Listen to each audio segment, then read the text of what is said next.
자, 오늘은 히브리서 12장 14절부터 다시 한번 보겠습니다. 12장 14절.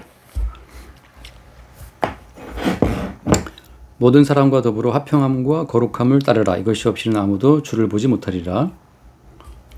너희는 하나님의 은혜에 이르지 못하는 자가 없도록 하고 또 쓴뿌리가 나서 괴롭게 하여 많은 사람이 이로 말미암아 더럽게 되지 않게 하며 음행하는 자와 혹 한 그릇 음식을 위하여 장자의 명분을 판 에서와 같이 망령된 자가 없도록 살피라.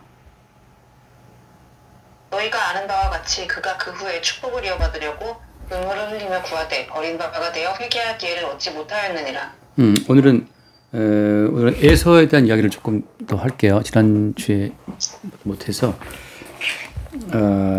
일단은 음행하는 자와 혹 한 그릇 음식을 위하여 장자의 명분을 판 에서와 같이 망령된 자가 없도록 살피라고 하잖아요. 일단은 이게 이제 음식의 문제가 아니라 사실은 이제 언약의 어떤 계보, 언약의 흐름에 관한 이야기를 하고 있어요. 그러니까 세상이라는 것은 그러니까 음식을 위해서 사느냐, 아니면 장자의 명분을 위해 사느냐. 엄밀히 말하면 이제 존재하느냐지. 음식을 위해 존재하느냐, 장자의 명분을 그 차이인데, 예를 들어서 사람들은 다 어떤 생존을 위해서 살잖아요. 그러니까 생존 문제가 인간의 가장 큰 문제라고 인식하고 있거든.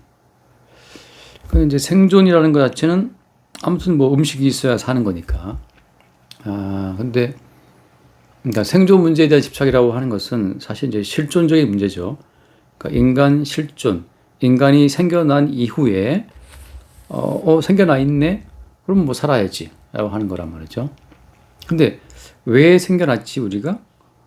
그러니까 인간 실존이 왜 생겼는지라고 하는 그 실존의 이유에 대해서, 목적에 대해서는 우리가 생각하지 않아요. 또 생존의 그러니까 목적과 이유에 대해서 설명하는 뭐 그런 게 없어. 일단 모든 세상 교육은, 그러니까 세상의 모든 교육이라는 것은 이제 생존 기술, 생존 방법, 또 실존의 누림, 뭐 아무튼 쾌락, 여기 앞에 나왔지만 음행하는 자, 그러니까 음행 자체는 이제 기본적인 생존의 문제가 좀 풀린 다음부터 음행하는 문제의 삶인데, 그러니까 좀 생존 문제가 풀리면 아무튼 뭐 퀄리티 있는 어떤 삶을 엔조이하기 위해서 우리가 애를 쓰고 있잖아요. 그러니까 스테이크를 먹을 것이냐, 아니면은 뭐 김치찌개 한 그릇 먹을 것이냐, 뭐 그런 차이도 있고, 아니 명품을 거칠 것이냐, 아니면 뭐 아울렛 가서 대충 뭐 살 것이냐, 이런 것처럼 그걸 다 이제 음행이라고 하는 거예요. 음행이라고 말할 때는 이제 생존의 문제가 해결된 그 다음부터 인간들은 또 마땅히 삶의 이유와 목적을 모르기 때문에 뭔가 자기의 즐거움을 위해서, 탐심을 위해서, 탐욕을 위해서 살아가는 거잖아요. 그러니까 지금 뭐 다 마찬가지죠. 다 이제 음행하는 자들로 넘쳐나고 있지, 세상은. 아니면 이제 근본적인 음식을 위해서 고군분투하는 사람도 막 널려 있고. 그러니까 음식의 문제, 한 그릇 음식의 문제가 풀린 다음부터는 곧바로 인간은 음행의 문제예요. 그밖에 없어. 그러니까 생존 문제가 해결된 다음부터는 어떻게 인생을 좀 더 즐기지? 뭐 그 문제잖아요. 뭐 하와이로 가야 돼, 뭐 괌으로 가야 돼, 뭐 또 어디더라? 뭐 어디로 가야 돼. 아무튼 그때부터는 이제 인생을 엔조이하는 문제로 넘어간단 말이죠. 그러니까 음행하는 것과 한 그릇 음식을 위해서 살아가는 자들은 같은 어떤 그 카테고리로 묶어 나서, 그런데 이상하게도 장자의 명분이라고 하는 것에 주목하는 한 무리의 사람이 있다고 하는 거죠. 왜 사람들은 왜 장자의 명분에 주목하지? 굳이 명분이라는 말을 쓴 건 뭐 때문이에요? 명분 자체는 배부르게 할 것이 아니거든. 그러니까 한 그릇 음식도 배를 부르게 하고, 음행하는 것도 몸에 기쁨이 있어요. 식사한 다음에 커피 한 잔, 뭐 차 한 잔, 그거는 꼭 안 먹어도 되는 거지만 어떤 나름의 몸의 쾌락, 즐거움 때문에 하는 거란 말이죠. 그러니까 음행과 한 그릇 음식의 문제를 하나의 범주로 묶는다면 또 하나의 범주는 장자의 명분이라고 하는 건데, 이 장자의 명분이 무엇이기에 그 장자의 명분에 주목하는 자들이 있는가라고 하는 거죠. 그래서 그런 자들이 있는지 살피라고 하는 거지. 자, 그래서 우리가 이제 요 배경을 알고 있잖아요. 배경을. 일단은 이 에서와 야곱이라는 존재는 태 속에 있을 때부터 서로 싸웠단 말이죠. 한번 잠깐 읽어볼게요. 창세기 25장을 보게 되면 창세기 25장에 보면 25장 22절 그 아들들이 그의 태 속에서 서로 싸우는지라 그가 이르되 이럴 경우에는 내가 어찌할꼬 하고 가서 여호와께 묻자온대 여호와께서 그에게 이르시되 예. 계속 두 국민이 내 태중에 있구나 두 민족이 내 복중에서부터 나누이리라 이 족속이 저 족속보다 강하겠고 큰 자가 어린 자를 섬기리라 하셨더라. 예. 이 지금 이제 이삭과 리브가가 결혼했는데 아예 안 태어났잖아요. 그래서 이삭이 기도했잖아요, 주님 앞에. 주님께서 간구를 들으시고 리브가에게 임신했는데 쌍둥이 난 말이죠. 근데 그리고 이제 주님께 주신 그 쌍둥이 아들인데 그 아들들이 태 속에서 서로 싸웠다는 거죠. 그러니까 태 속에서부터 싸웠다고 하는 거, 그 다음에 주께서 주신 아들이라고 하는 거. 다시 말해서 이삭과 리브가 사이에 태어난 이 아들들은 계시적인 어떤 출생이고 계시의 도구예요. 두 민족이 태에서부터 나누이고 싸운다. 그러니까 엄마의 뱃속에 있을 때 걔네들이 뭘 알아? 아무것도 모르잖아요. 태어나기 전이니까. 태어나기 전에 이미 태중에 있다. 복중에서부터 나누인다라는 말씀처럼 복중에서부터 나누이고 어머니의 복중에 있을 때부터 한 족속이 한 족속보다 강하고 하나는 하나를 섬긴다는 거죠. 그러니까 이미 어떤 결정된 쌍둥이가 이 땅에 태어난 것뿐이에요. 그러니까 이 쌍태를 주신 주께서 이 두 아이의 운명을 이미 결정했다는 사실을 보여주고 있는 거죠. 근데 어떤 운명으로 이 두 아이를 결정했어요? 이 두 아들들이 태에서부터 서로 싸우는 존재로. 왜 싸우는 아들을 줬지? 사이좋게 지내면 안 되나? 사이좋게 지낼 수가 없게 돼 있어요. 다시 말해서 모든 인간은 이 땅에 태어나는 순간부터 사이좋게 지낼 수가 없게 돼 있어. 그냥 그걸 받아들여야 돼. 모든 인간은 서로 싸워요. 마땅히 싸워야 될 땅인데 웬일인지 싸우지 않는다면 그 자체가 이제 감사한 거지.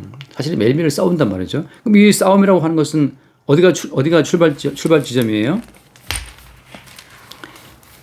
뱃속에서부터? 뱃속에서부터인데 뱃속에부터 이전에 그 이전에 뭐가 있었지? 우리가 알다시피 최초의 복음이라고 하는 거 있잖아요. 한번 창세기 3장 15절 말씀. 창세기 3장 15절.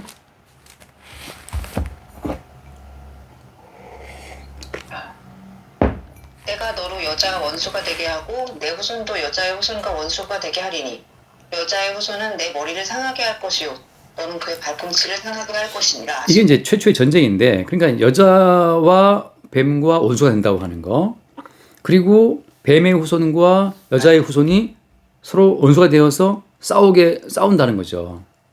그러니까 지금 여자의 후손과 뱀의 후손, 이 계열이 누구야?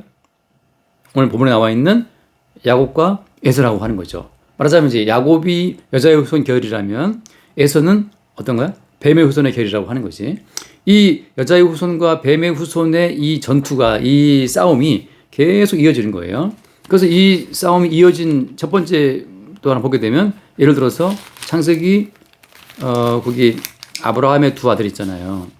창세기 그러니까 몇 장이냐 거기가 18장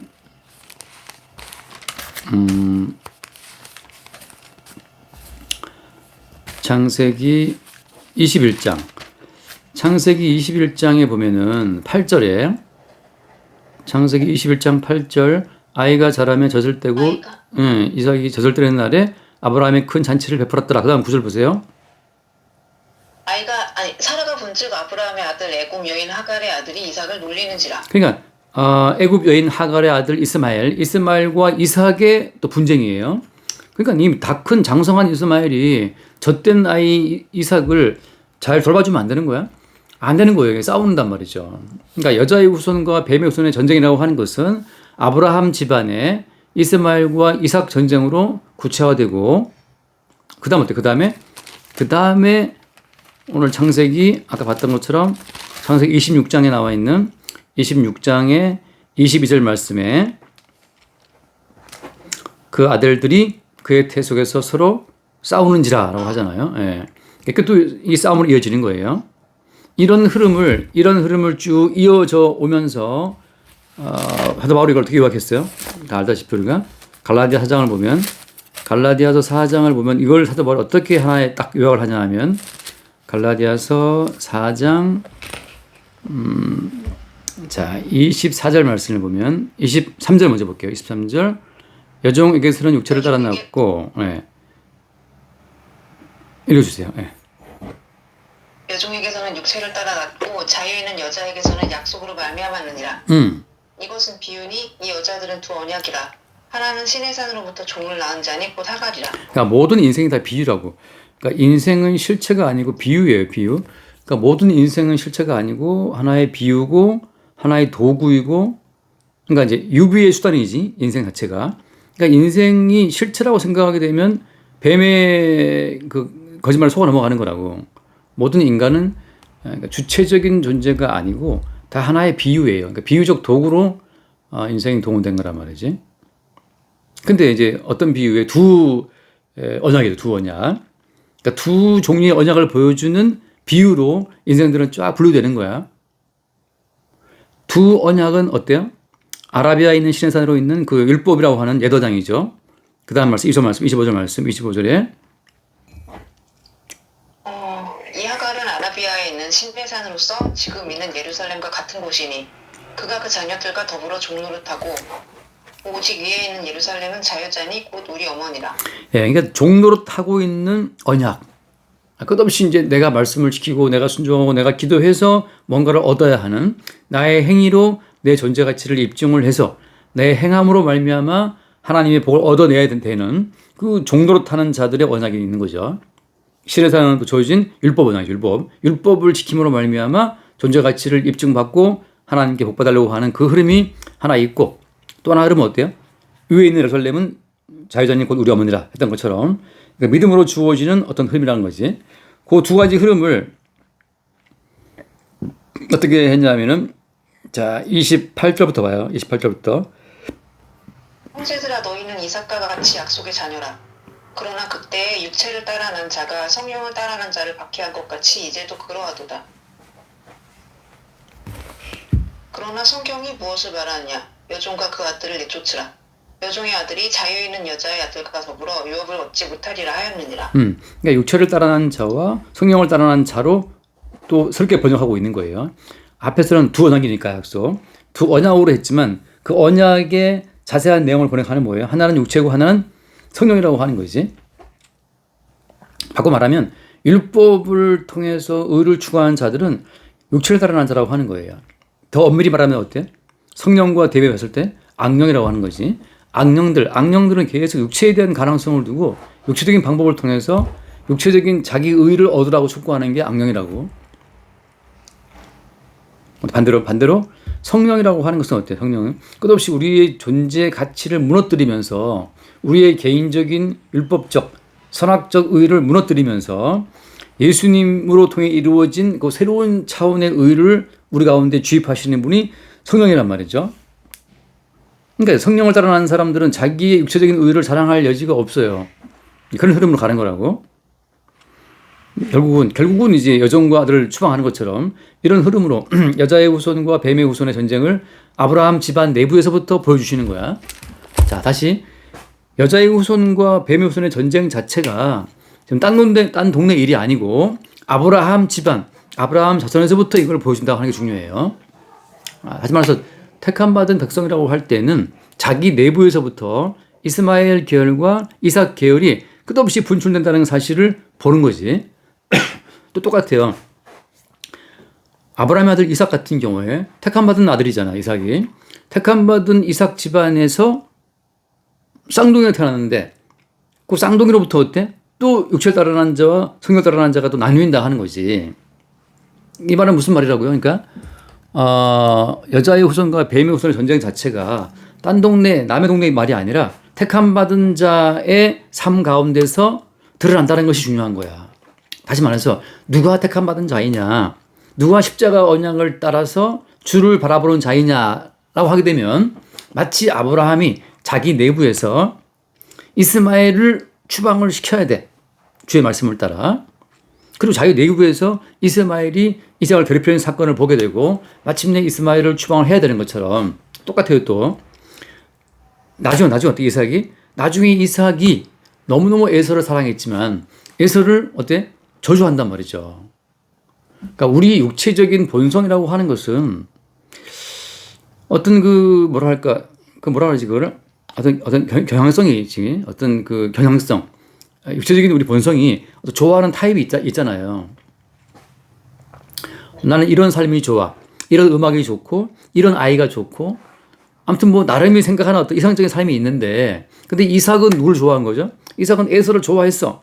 듬직한 아들 좋아했는데 그 사랑하는 아들 에서에게 이삭이 저주를 드린단 말이죠. 그런 과정을 통해서 뭐가 이루어지는 거예요? 한번 잠깐 읽어봅시다. 마태복음 16장, 마태복음 10장. 마태복음 10장 예를 들어서 37절을 볼까요? 37절.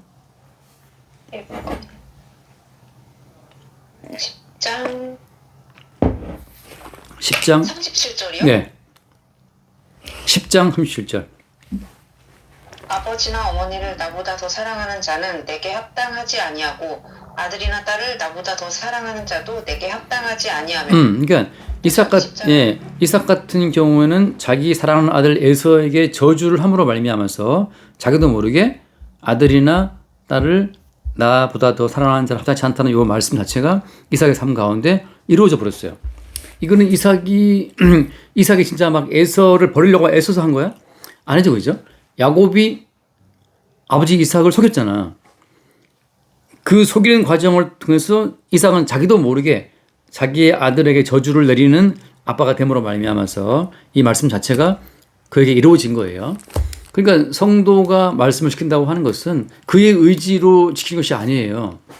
그 모든 말씀을 그대로 이루시는 주님에 의해서 주님의 치밀한 작정과 경륜 가운데 그냥 그 말씀을 지키는 자로 생산되는 것뿐이지. 아브라함이 이스마엘을 왜 추방했어요? 아브라함이 이스마엘을 이뻐했는데. 근데 이스마엘이 이삭을 괴롭혀. 그리고 사라가 굉장히 막 분노하는 가운데 이스마엘을 추방해라 라고 막 요구한단 말이죠. 게다가 또 어때? 주님도 또 내보다라고 말씀한단 말이죠. 그 모든 것 가운데서 아브라함은 본의 아니게 이스마엘을 추방해야 되는 상황에 들어가는 거지. 그런 식으로 해서 어때요? 모든 말씀이 이루어지는 거라. 또 똑같죠, 그죠? 그런데 야곱의 경우에 이제 뭐 다 안 봤지만 그 창세기 27장 말씀 보면 결국 이제 야곱이 장자 명분을 얻었지만 그 뭐 창세기 28장 10절 보게 되면 28장 10절 28장 10절이요? 네. 야곱이 브에세바에서 떠나 하란으로 향하여 가더니 근데 한 곳에서 이르러는 해가 진지라 거기서 유숙하려고 그곳에 한 돌을 가져다가 베개로 삼고 거기 누워 자더니 오케이. 후에 문즉 사닥. 네. 결국 이제 야곱이 어때요? 야곱은 사랑하는 그 모친 부친을 떠나서 집을 떠나서 어때? 낯선 땅으로 가야 되거든 또. 이게 무슨 비극이냐고. 아까 말했던 것처럼 아버지나 어미를 더 사랑하는 자 합당치 않다 말씀했잖아요. 근데 그 모든 말씀이 야곱 가운데 이루어지고 있는 거라고. 야곱은 왜 아버지나 어머니를 떠나야 되는 거야? 그 형 에서가 야곱을 죽이려 하기 때문에 떠나는 거잖아요. 그러니까 지금 아버지나 어머니나 본토나 친척이나 아비 집을 떠났던 것은 야곱이 자원하는 신앙심으로 떠난 게 아니잖아요. 그죠? 지금 내 말 알겠죠? 그죠? 야곱이 아버지나 어머니를 더 사랑하면 안 돼. 주님 더 사랑해야지. 라고 결심해서 떠난 게 아니라 에서가 야곱을 죽이려 하다 보니까 살기 위해서 떠나가는 거란 말이죠. 그런 과정을 통해서 야곱의 삶 가운데서 주의 말씀이 이루어지는 거라고. 그러니까 성도가 개인적으로 말씀을 지키겠다는 결심으로 말씀을 지킨 것이 아니라 주께서 말씀의 주인공이신 주님께서 말씀을 지키는 어떤 성도를 어떤 생산해내는 그런 과정 속으로 인도하시는 거란 말이죠. 그래서 그렇기 때문에 모든 성도들은 내가 무슨 말씀을 지켰다고 말할 수 없는 거야. 자기도 모르게 하고 보니 말씀을 지킨 자가 돼버렸어요. 왜 되냐? 왜 됐어? 왜 된 거야? 주님이 그렇게 말씀의 주인공이신 이렇게 인도했기 때문이죠. 자, 이제 그런 흐름인데, 그래서 이제 일단 흐름 가운데 나온 건 뭐냐 하면 여자의 후손과 뱀의 후손의 전쟁이고, 육체를 따르는 자와 성령을 따르는 자의 대립이고, 그죠? 두 언약의 대립이란 말이죠.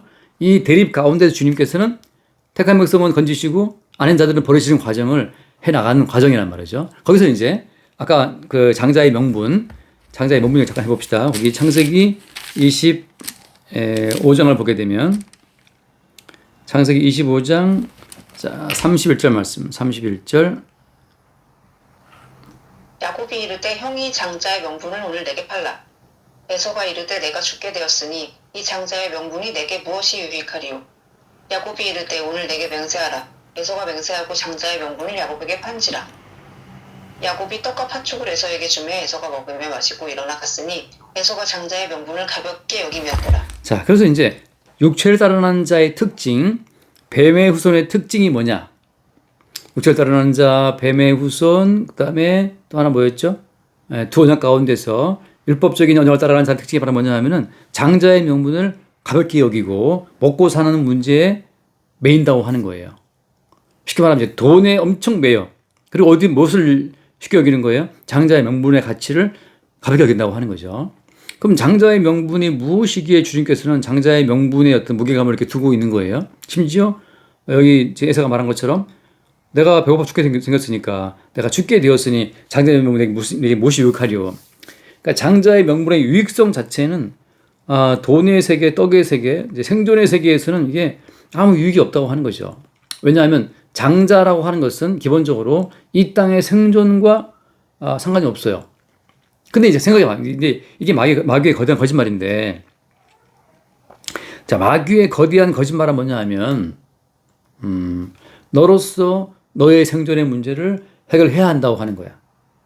자, 그러면 생존의 문제가 누가 해결해야 될 문제가 되는 거예요? 인간이. 그러니까 생존 문제를 인간 개인에게 돌려버린 거지. 이게 마귀 거짓말이라고. 그게 왜 거짓말이에요? 잠깐만, 마태복음 약간 6장 말씀 봐요.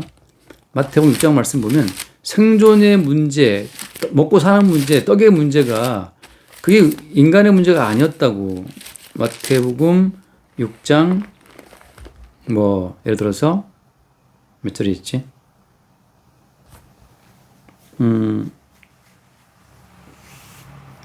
유명한 거 있잖아요. 6장 7절 8절 볼까요? 6장 7절 8절. 또 기도할 때에 이방인과 같이 중언부언하지 말라.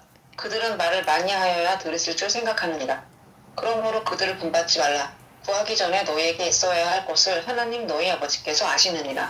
자, 너희에게 있어야 할 것이 무엇인지를 하나님 아신다는 거죠. 다시 말해서 우리가 생각하는 이게 필요한데 우리가 생각하는 필요는 그게 중요한 게 아니에요. 그건 하나의 허구라고, 허상이라고. 진짜 우리에게 필요한 것들은 하나님 아버지가 아신다는 거지. 그러니까 나한테 이게 필요한데라고 말하는 것 자체는 마귀의 거짓말로 인해 주어진 허구의 자아가 추구하는 어떤 그 상상 인심처럼 어떤 허구적인 갈증이라고. 배가 안 고픈데 배고프다고 느끼는 거지. 지금 아까 봤다시피 에서가 그러잖아요. 내가 죽게 되었으냐고 하잖아. 사냥한 이후에 돌아왔는데 너무 배고파. 근데 하는 말이 내가 죽게 되었으니 장자의 명분이 뭐 유익하냐고 하잖아요. 근데 생각해봐. 한 끼 안 먹는다고 정말 죽나? 사냥하고 돌아왔는데 지금 에서가 지금 40일 금식했다고 돌아온 것도 아니잖아요. 다시 말해서 우리가 느끼는 모든 삶의 필요라고 하는 것, 우리가 느끼는 삶의 필요라고 하는 것은 하나의 허구적 갈증이라고, 허구적 갈망이야. 그게 없어도 안 죽어요. 근데 우리는 그게 없으면 죽는다고 생각해. 그래서 에서처럼 엄청 과대하게 생각한다고. 내가 죽게 되었으니 내가 망하게 생겼어. 이제 큰일 났어. 큰일 안 났다고. 안 망한다고. 안 죽는다고. 근데 우리는 허구적 갈증, 허구적 갈망에 빠져가지고 큰 낭패 난 것처럼 난리 난단 말이죠. 그 내가 아까 의도적으로 붙이는 말이 있어요. 의도적으로. 내가 이제 약간 스스로 쇼하는 건데, 이제 막 주변 사람들이 막 큰일 났다 그럴 때, 큰일 났다. 큰일 났어. 이렇게 말할 때 있잖아. 딱 네 글자. 큰일 났어. 그걸 바꾸는 거지. 할렐루야, 할렐루야. 그래도 큰일 났다 그러면 할렐루야. 요즘 너무 힘들어요. 막 그러면 할렐루야. 물론 그걸 느낄 때 화가 날 수도 있는데, 에서가 느끼는 그 허구적 갈망, 죽게 되었으니 장자의 명분이 뭐가 유쾌라고 말하는 그 자체가 안 죽어. 그 네가 느끼는 지금 허구적 갈망이라고 지금 너를 속이는 그 뭐라 그래. 아무튼 우리를 그 속이는 갈증, 속이는 그 배고픔이 있잖아요. 허기가 있다고. 근데 실제 우리의 생존을 담당하시는 분은 하나님 아버지고 실제 우리의 생존에 필요한 것이 무엇인지 아시는 분도 하나님 아버지란 말이죠. 근데 마귀는 무슨 거짓말을 해? 네 생존은 네 문제야. 네 생존은 네가 풀어야 해. 이 거짓말을 마귀가 하고 있는 건데 그 마귀가 붙들린 사람마다 내 인생은 내 거니까 내가 풀어야 되니까 막 힘들어한단 말이죠. 한 번 더 봅시다. 그 마태복음 6장 말씀. 마태복음 6장 그 뭐 유명한 말씀이 있잖아요. 마태복음 6장 31절 말씀. 그러므로 염려하여 이르기를 무엇을 먹을까, 무엇을 마실까, 무엇을 입을까 하지 말라. 계속. 이는 다 이방인들이 구하는 것이라. 너희 하늘 아버지께서 이 모든 것이 너희에게 있어야 할 줄을 아시느니라. 그러니까 하늘에 계신 아버지가 이 모든 것이 너한테 있어야 할 줄을 아신다는 거죠. 그러니까 생존 문제가 우리가 애쓴다고 막 노력한다고 풀릴 문제가 아니에요, 이게. 아프리카에서 그 가난한 나라의 흑인들이 생존 문제를 위해 노력하지 않는 게 아니거든. 그러니까 그 꼬맹이들이 나가서 종일토록 그 무슨 다이아몬드 광산 나가갖고 일한다고. 종일 나가서 돌 깨고 있단 말이죠. 생존을 노력하고 있어. 근데 말라리아로 죽고 무슨 병으로 죽고 배고파 죽고 다 죽는단 말이에요. 생존을 위한 우리의 노력이 우리 살린 것이 아니고 하늘에 계신 우리 아버지가 이 모든 것이 너에게 있어야 할 줄을 아신다. 그러니까 생존 문제의 주체가 인간이라고 하는 것은 마귀가 세상을 속이는 아주 큰 거짓말이에요. 그 공포 때문에 어때 인간들이 생존 문제의 공포 때문에 인간들이 서로가 서로를 죽이고 빼앗고 하는 거예요. 그 공포가 우리나라가 더 많은 어떤 자원을 가지고 있어야 되라고 하는 그 공포가 10년 먹거리, 100년 먹거리라고 하잖아요. 그 먹고 사는 문제의 공포에 휘둘린 것이 이방인이라고, 이방인. 이방인이 어때? 뱀의 후손이란 말이죠. 오늘 에서가 뭘 보여준 거예요? 바로 에서가 뱀의 후손이라고 하는 그 증거를 그의 말로 보인 거야. 어떤 말로? 내가 배고파 죽게 되었으니까 장자의 명분이 뭐 유익하냐라고 하는 거죠. 먹고 사는 문제, 돈의 문제, 떡의 문제, 생존 문제를 장자의 명분이라는 영적인 문제랑 그냥 너무나 쉽게 바꿔버린 거지. 그럼 장자의 명분이 왜 중요한 거예요? 한번 읽어봐요. 장자의 명분만 빨리 좀 시간이 많이 지나. 창세기 12장 말씀 보면 창세기 12장에 2절 3절을 볼게요. 창세기 12장 2절 3절. 2장 2절 3절. 내가 너로 큰 민족을 이루고 내게 복을 주어 내 이름을 창대하게 하리니 너는 복이 될지라. 너를 축복하는 자에게는 내가 복을 내리고 너를 저주하는 자에게는 내가 저주하리니 땅의 모든 족속이 너로 말미암아 복을 얻을 것이라 하신지라. 여기서 너를 축복하는 자에게 내가 복을 내린다 말할 때 이게 근거가 뭐야? 왜 아브라함을 축복하는 자에게 복을 내린다는 거죠? 네가 개인적으로 착하든 개인적으로 네가 성실하든 네가 선하든 그건 물어보지도 않아요. 네가 아무튼 개차반 같은 데 산다 하더라도 아브라함을 축복하는 자에게는 내가 복을 내리고 라고 해서 새로운 복의 기준을 아브라함으로 세워놨어요. 개별적 선함과 개별적 의로움 따위는 하나도 안 중요해. 뭐가 중요해요? 아브라함을 축복하는 자에게는 내가 복을 내리고 이게 중요한 거란 말이죠. 바로 이렇게 세상의 모든 축복과 저주의 기준점으로 세워진 자가 장자예요. 이 아브라함의 계열을 따라 누가 온 거야? 이삭이 온 거란 말이죠. 그러니까 하나님이 세우신 새로운 복, 새로운 그 저주의 기준점으로 세움을 입은 자들이 장자고 그 장자의 계열에 누가 왔어요? 그 장자의 계열에서 장자이신 예수가 오신 거란 말이지. 로마서 8장 봅시다. 로마서 8장 29절 말씀. 8장 29절. 29절. 하나님이 미리 아신 자들을 또한 그 아들의 형상을 본받게 하기 위하여 미리 정하셨으니 이는 그로 많은 형제 중에서 맏아들이 되게 하려 하심이니라. 네, 맏아들, 다시 말하면 이게 이 아브라함에게 복을 주는 축복하는 자에게 붙인다 이 모든 말씀은 나중에 어디에서 이루어지는 거예요? 그 모든 맏아들이신 예수 그리스도에서 이루어지는 거라고. 그 맏아들이 여자의 후손의 성취이기 때문이거든. 그러니까 지금 모든 장자들 아브라함, 이삭, 그다음 누구예요? 야곱 이런 식으로 모든 장자의 명분을 지켜온 사람들만 맏아들 대신 예수 그리스도의 그 계열에 합류가 되어서 예수 그리스도의 이름으로 온전한 복을 얻게 되고 영생과 구원을 받는다고 하는 거죠. 하는 거란 말이죠. 그래서 이 모든 것을 아브라함과 이삭과 야곱 같은 이 모든 자들, 장자의 명분을 중시한 자들을 뭐라고 표현하냐면 예를 들어서 히브리서 12장 말씀에 히브리서 12장 히브리서 12장 23절 말씀 봐요. 23절. 하늘에 기록된 장자들의 모임과 교회와 만인의 심판자이신 하나님과 및 온전하게 된 의인의 영들과 네. 새 언약의 중보자이신 하늘에 기록된 그 장자들의 모임이라고 하잖아요. 이 장자들의 모임에 누가 들어가 있는 거죠? 아까 아브라함이 들어가 있고 이삭이 들어가 있고 야곱 들어가 있는 거죠. 이런 식으로 해서 장자의 명분과 뭐를 대비하는 거지? 안 해요. 이제 그만 두시나요? 네네. 장자의 명분과 뭐를 대비하는 거지? 예, 장자의 명분과 한 그릇 식물이라고 하는 거. 그 먹고 사는 문제. 예. 이 장자의 명분과 한 그릇 식물, 먹고 사는 문제가 대비되는 건데 이 흐름이 어떻게 이어진다고? 이 흐름이 여자의 후손과 뱀의 후손의 흐름이에요. 여자의 후손들만 맏아들이시고 장자이신 예수 그리스도의 이름으로 연합되어서 다 장자라고 불려지는 거야. 그들은 모든 시대마다 모든 장소마다 먹고 사는 떡의 문제보다도 장자의 명분을 중시한 자들로 부르심을 입은 자들인 거야. 그래서 그들은 그 시대의 그 문화에서 다 장자가 되는 거예요. 그들이 곧 교회이기도 하고. 자, 이런 흐름으로 주께서 이제 그들을 부른 거예요. 내가 가만 이제 뭐 말하려다가. 그러니까 이제 이 사람들은 기본적으로 뭐에 대해서 뭐라 그래야 되나 그 먹고 사는 문제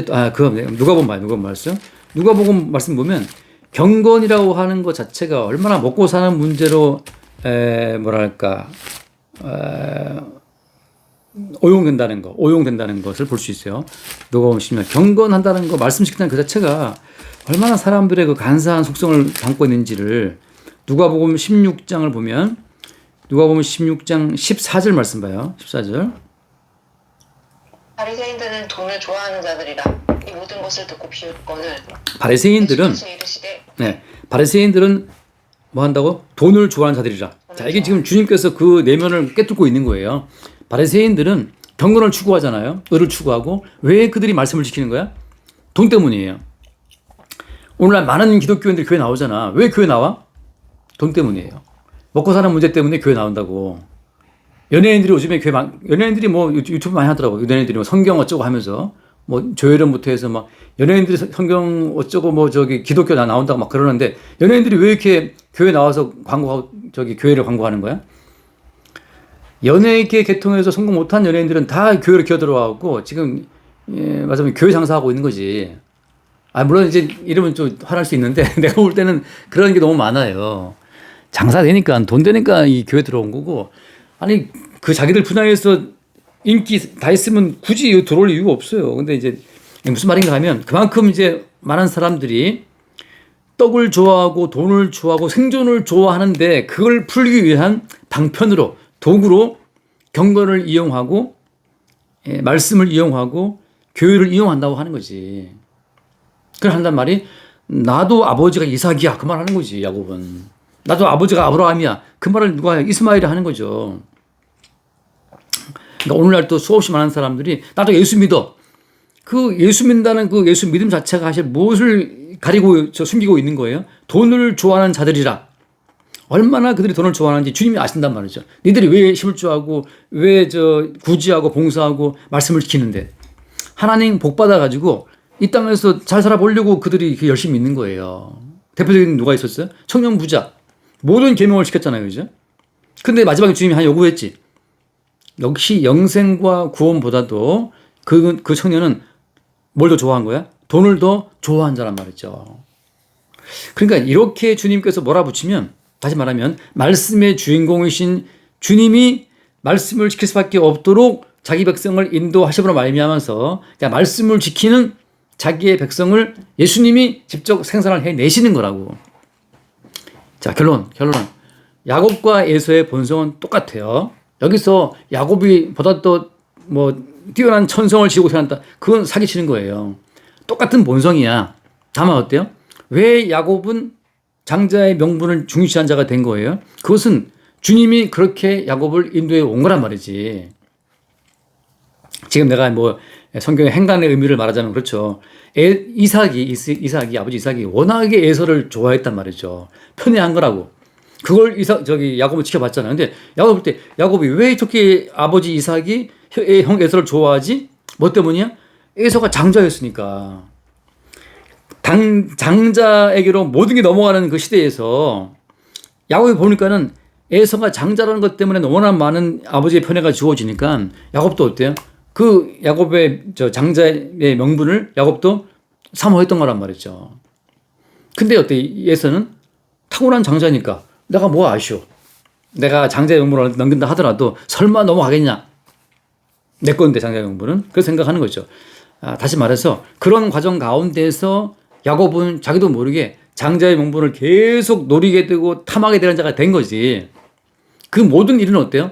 다 주님이 조성하신 환경 가운데에서 마침내 야곱은 장자의 명분을 얻기 위해서 기묘한 사기극을 펼친단 말이죠. 그렇게 사기극을 펼쳤지만 그 모든 일을 역사하시는 분은 누구였어요? 주님이죠. 끝으로 하나 읽고 마십시다. 창세기 27장